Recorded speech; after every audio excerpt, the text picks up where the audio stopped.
Hey everyone, it's Tony from Gasima. Hope you're doing well. I'm here today to talk about having a financial plan. Because if you don't have a plan, well, just that. You don't have a plan. Now look, I'm not trying to be cute and play on words, but if you're not planning in one aspect of your life, that's pretty much a reflection on other things that are going on for you. So there are a lot of things in your life that you plan for that require intricate amount of details that you have to go through and make big decisions on, like where to go to school, where to work, if you're moving, if you're buying a house, if you are going to pay certain estimated taxes if you're an entrepreneur, retiring, traveling. We all make major life decisions, and critical judgment and strategic planning go along with those decisions. And some are better at it than others. But crucial decisions in everyone's life are made, and a plan, regardless of how much you thought about it or not, is executed. Now look, as human beings, we naturally tend to spend more time thinking about the fun stuff to plan, like a vacation, for instance. But rarely do you go about a plan with as much enthusiasm to go to the dentist or fix a leaky roof.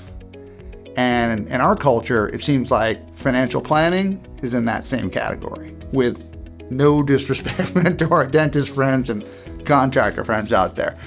It just actually makes a little sense when you think about it. There's excitement, suspense, nervousness, fear that comes with making any kind of crucial decision in your life, and finance is one up there.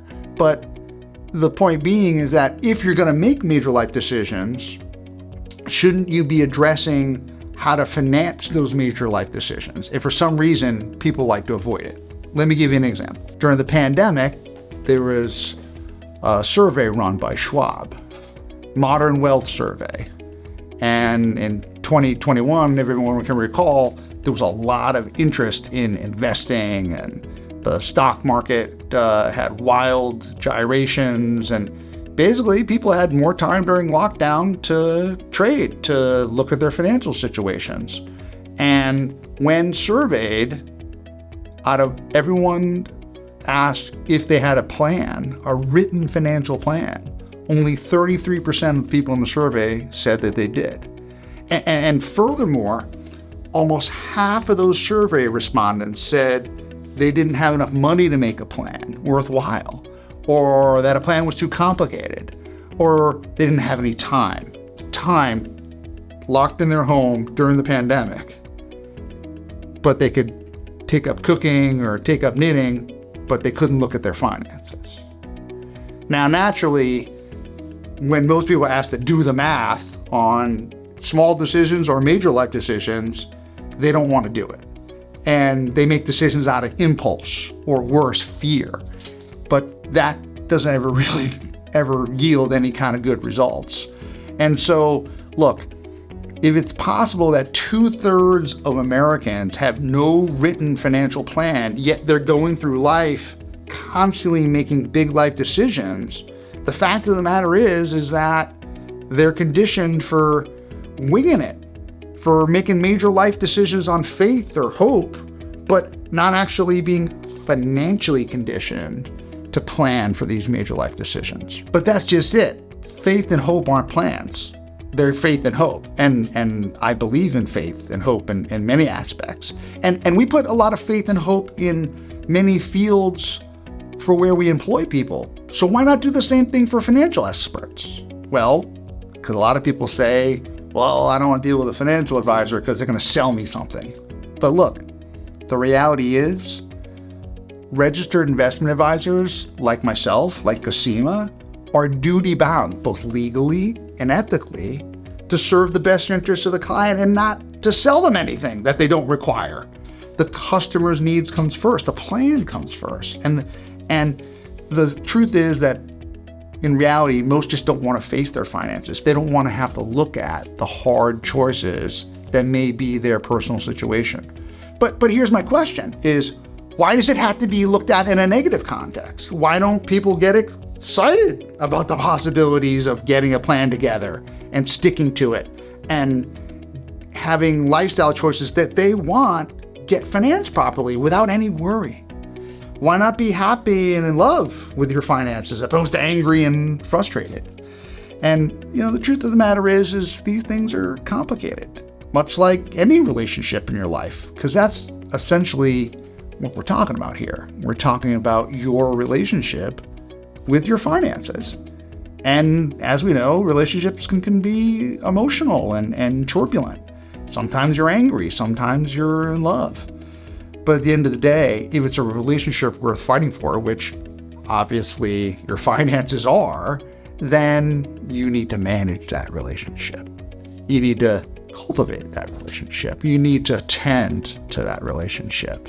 And here's kind of where the rubber meets the road on, do you need a plan? Everybody has relationships, whether they're deep or superficial. So you need to have a relationship with your money. You need to have a relationship. You need to have a plan with your finances. And in today's world, there's plenty of things that don't give us a lot of immediate satisfaction, but we know they're good in the long run. I mean, that could be said about the no pain, no gain of weight loss, for example. I mean, take my advice. I'm not using it. Look at me. I'm always using excuses like, I haven't been able to get the weight off because I'm having trouble getting back to the gym. Or I give people excuses like, I'm traveling. But look, the fact of the matter is, when I'm up in weight and I'm not eating properly, it's because I've lost my relationship with weight and my diet. Now, but wait a second. Let's stop talking about myself. I know I got to hit the gym. But my point is that there are some that need to motivate, some that need a little extra inspiration, or there's some that don't. There's some that like doing it themselves. There's a huge place for people like that in personal finance. And that is a plan. Of course, there's the other extreme. There's those like myself who don't even know how to swing a hammer, can't spread mulch in their yard, and absolutely can't stand going to the DIY stores like Home Depot or Lowe's. Clearly, those are the people that need help. They need a plan, and they need to actually employ some type of people to get that help. It's kind of like that dentist example I said before. You may not like planning that appointment, but if you need a tooth removed, you don't do it yourself. You go to the dentist. And that's where someone like us could fit in. So I hope that you get a plan together. I hope you start being forward thinking. I hope you manage your relationship with your money and stop operating without a plan. So give us a call here at Gasima and let us help you get advice, strategy, investment management, and achieve.